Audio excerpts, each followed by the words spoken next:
ಹೆಸರಾಂತ ನಟ ದರ್ಶನ್ ರವರು ಇವರು ನಡೆದು ಬಂದಂತಹ ದಾರಿ, ಇವರ ಒಂದು ಬಾಲ್ಯ, ಇವರ ಒಂದು ವೈಯಕ್ತಿಕ ಬದುಕು ಹಾಗೂ ಸಾರ್ವಜನಿಕ ಬದುಕು, ಚಲನಚಿತ್ರದಲ್ಲಿ ಇವರು ಗಳಿಸಿದಂತಹ ಹೆಸರು, ಹೀಗೆ ಎಲ್ಲದರ ಬಗ್ಗೆ ಹಾಗೂ ಇವರ ಮೇಲೆ ದಾಖಲಾದಂತಹ ದೂರುಗಳು, ಇದೆಲ್ಲವನ್ನು ನಾವಿವತ್ತು ಈ ವಿಡಿಯೋ ಮುಖಾಂತರ ನಿಮ್ಮ ಮುಂದೆ ತರುವಂಥ ಒಂದು ಸಣ್ಣ ಪ್ರಯತ್ನ. ನೀವಿನ್ನು ನನ್ನ ಚಾನಲ್ನ ಸಬ್ಸ್ಕ್ರೈಬ್ ಮಾಡಿದರೆ ಈ ಕೂಡಲೇ ಸಬ್ಸ್ಕ್ರೈಬ್ ಮಾಡಿ, ಬೆಲ್ ಐಕನ್ನ ಒತ್ತೋದನ್ನು ಮರಿಬೇಡಿ ಪ್ಲೀಸ್.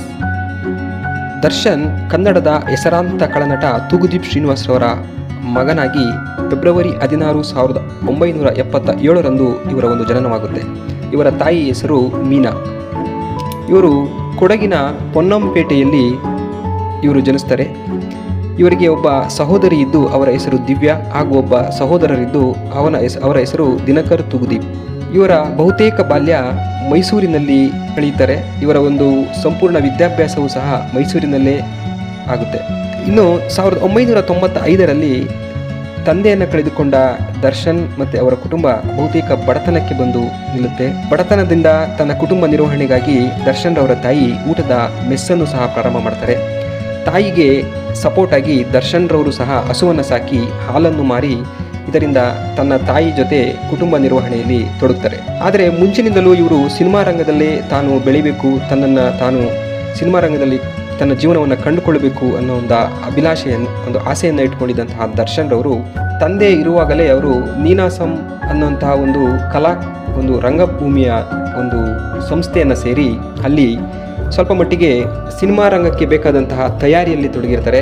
ಆದರೆ ತಂದೆಯ ಮರಣದ ನಂತರ ಅವರು ಕುಟುಂಬ ನಿರ್ವಹಣೆ ಹಾಗೂ ಬಡತನದಿಂದ ಬೆಂಗಳೂರಿಗೆ ಹೊರಡುವಂತಹ ಒಂದು ಏರ್ಪಾಡನ್ನು ಮಾಡ್ತಾರೆ. ಅವರು ಮೊದಲನೆಯದಾಗಿ ಬೆಂಗಳೂರಿಗೆ ಬಂದ ತಕ್ಷಣ ಅವರಿಗೆ ಎಲ್ಲಿಯೂ ಸಹ ಒಂದು ಒಳ್ಳೆಯ ಒಂದು ಅವಕಾಶಗಳು ಅವರಿಗೆ ಸಿಗೋದಿಲ್ಲ. ಅನೇಕ ಕಡೆ ಅವಮಾನಗಳನ್ನು ಎದುರಿಸ್ತಾರೆ.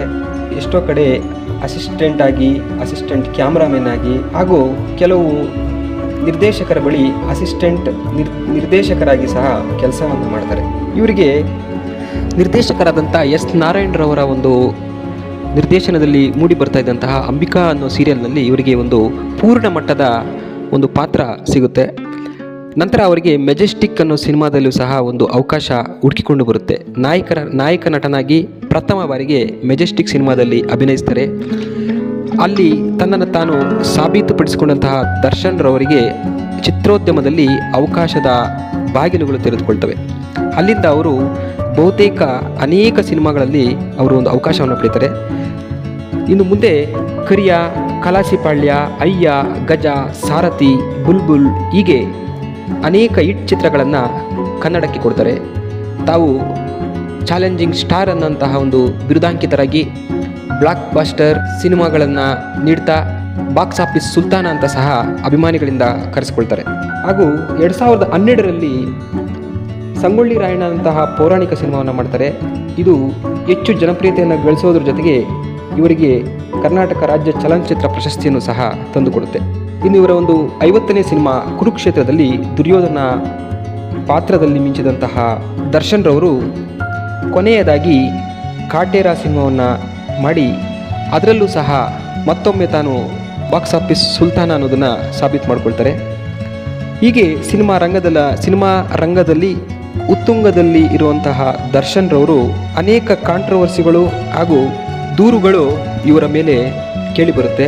ಇದರಲ್ಲಿ ಮೊದಲನೆಯದಾಗಿ 2011 ಪತ್ನಿ ವಿಜಯಲಕ್ಷ್ಮಿಯವರ ಮೇಲೆ ಇವರು ಒಂದು ದೌರ್ಜನ್ಯವನ್ನು ಎಸಗಿದ್ದಾರೆ ಅಂತ ಸ್ವತಃ ಅವರ ಪತ್ನಿಯೇ ಅವರ ಮೇಲೆ ಕೇಸನ್ನು ಫೈಲ್ ಮಾಡ್ತಾರೆ. ಇದು FIR ಆಗಿ ಸುಮಾರು 14 ದಿನಗಳ ಕಾಲ ಇವರು ನ್ಯಾಯಾಂಗ ಬಂಧನಕ್ಕೆ ಒಳಗಾಗಿ ಅಗ್ರಹಾರ ಜೈಲಿನಲ್ಲಿ ಕಾಲವನ್ನು ಕಳೆಯುವ ಹಾಗೆ ಆಗುತ್ತೆ. ನಂತರ ಎರಡನೇದಾಗಿ 2021 ಮೈಸೂರಿನ ಹೋಟೆಲ್ನಲ್ಲಿ, ಇದು ಇಂದ್ರಜಿತ್ ಅವರಿಗೆ ಸಂಬಂಧಿಸಿದಂತಹ ಒಂದು ಹೋಟೆಲ್ನಲ್ಲಿ ಅಲ್ಲಿ ಕೆಲಸದ ಆಳುವಿನ ಮೇಲೆ ಇವರು ಒಂದು ಕೈ ಮಾಡಿರ್ತಾರೆ ಅಂತ ಇವರ ಮೇಲೆ ಮತ್ತೊಂದು FIR ಆಗುತ್ತೆ. ಅದರಿಂದ ಖುಲಾಸೆಯಾಗಿ ಬಂದಂತಹ ಇವರು ಮತ್ತೆ ಅದೇ 2023 ನೆರೆಹೊರೆ ಅವರ ಒಂದು ಅಕ್ಕಪಕ್ಕದವರ ಮನೆಯವರ ಮೇಲೆ ಪಾರ್ಕಿಂಗ್ ವಿಚಾರವಾಗಿ ನಾಯಿಯಿಂದ ದಾಳಿ ಮಾಡಿಸಿದರೆ ಅಂತ FIR ಆಗುತ್ತೆ. ಇನ್ನೊಂದು ಅಂದರೆ ಅದೇ ಜನವರಿ 2023 ಕಾನೂನು ಬಾಹಿರ ಬಾತುಕೋಳಿಗಳನ್ನು ತಮ್ಮ ಫಾರ್ಮ್ ಹೌಸಲ್ಲಿ ಸಾಕಿದ್ದಾರೆ ಅಂತ ಅರಣ್ಯ ಇಲಾಖೆಯವರು ಇವರ ಒಂದು ಫಾರ್ಮ್ ಹೌಸ್ ಮೇಲೆ ರೈಡನ್ನು ಮಾಡಿ ಆ ಬಾತುಕೋಳಿಗಳನ್ನು ವಶಪಡಿಸ್ಕೊಳ್ತಾರೆ. ಇನ್ನು ಇದು ಎಲ್ಲದಕ್ಕಿಂತ ಮೇಜರ್ ಇಶ್ಯೂ ಅಂದರೆ ಈ ವರ್ಷ ಜೂನ್ 2024ರಂದು ರೇಣುಕಾ ಸ್ವಾಮಿ ಅನ್ನುವಂತಹ ವ್ಯಕ್ತಿ ಕೊಲೆಯಾಗುತ್ತೆ.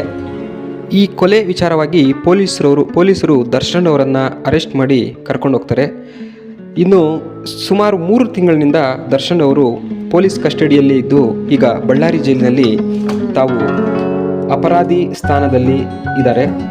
ಇದೆಲ್ಲದಕ್ಕೂ ಕಾರಣ ಅವರು ಗೆಳತಿ ಪವಿತ್ರ ಗೌಡ ಅನ್ನೋದು ತಮಗೆಲ್ಲರಿಗೂ ತಿಳಿದಿರುವಂತಹ ವಿಚಾರ. ಒಂದು ಅಂದಾಜಿನ ಪ್ರಕಾರ ಸುಮಾರು 200 ಕೋಟಿಗೂ ಅಧಿಕ ಆಸ್ತಿ ದರ್ಶನ್ ಅವರು ಹೊಂದಿದ್ದಾರೆ. ಇಷ್ಟ ಆಸ್ತಿಯನ್ನು ಹೊಂದಿದ್ರು ಸಹ ಅನೇಕ ಸಾಮಾಜಿಕ ಕಾರ್ಯಗಳಲ್ಲಿ ತಮ್ಮನ್ನು ತಾವು ತೊಡಗಿಸ್ಕೊಂಡಿದ್ರು. ಇವರ ಒಂದು ಟಿ ನರಸೀಪುರ ಬಳಿ ಇರುವ ಫಾರ್ಮ್ ಹೌಸ್ನಲ್ಲಿ ಅನೇಕ ವಿಧವಾದ ಪ್ರಾಣಿ ಪಕ್ಷಿಗಳನ್ನು ಸಾಕಿ ಅದರ ಒಂದು ಪೋಷಣೆಯಲ್ಲಿ ಇವರು ತೊಡಗಿದ್ರು. ಇನ್ನು ಮೈಸೂರಿನ ಮೃಗಾಲಯದಲ್ಲಿ ಒಂದು ಆನೆ ಮತ್ತು ಒಂದು ಹುಲಿಯನ್ನು ದತ್ತು ತೆಗೆದುಕೊಂಡಿದ್ದಂತಹ ದರ್ಶನ್ ಅದರ ಪೋಷಣೆಗೆ ತಮ್ಮನ್ನು ತಾವು ತೊಡಗಿಸ್ಕೊಂಡಿದ್ರು. ಹಾಗೆಯೇ ಹಿರಿಯ ಕಲಾವಿದರಿಗೆ, ಚಿತ್ರೋದ್ಯಮದ ಹಿರಿಯ ಕಲಾವಿದರಿಗೆ ಅವರು ನೀಡ್ತದಂತಹ ಗೌರವ ಹಾಗೂ ಕಷ್ಟದ ಸಮಯದಲ್ಲಿ ಅವರ ನೆರವಿಗೆ ಇವರು ಧಾವಿಸ್ತದಂತಹ ರೀತಿ ಇವರ ಮೇಲೆ ಅಪಾರವಾದಂತಹ ಒಂದು ಪ್ರೀತಿಯನ್ನು ಚಿತ್ರೋದ್ಯಮ ಹೊಂದಿತ್ತು. ಅದೇನೇ ಇರಲಿ, ಈಗ ಅವರು ಎದುರಿಸ್ತಾ ಇರುವಂತಹ ಕೆಟ್ಟ ದಿನಗಳಿಂದ ಆದಷ್ಟು ಬೇಗ ಹೊರಬರಲಿ ಅಂತ ಅವರ ಒಂದು ಅಭಿಮಾನಿಗಳ ಹಾಗೂ ಕನ್ನಡ ಸಿನಿ ರಸಿಕರ ಆಶಯ. ಮುಂದಿನ ವಿಡಿಯೋದಲ್ಲಿ ಸಿಗೋಣ. ಜೈ ಹಿಂದ್, ಜೈ ಕರ್ನಾಟಕ ಮಾತೆ.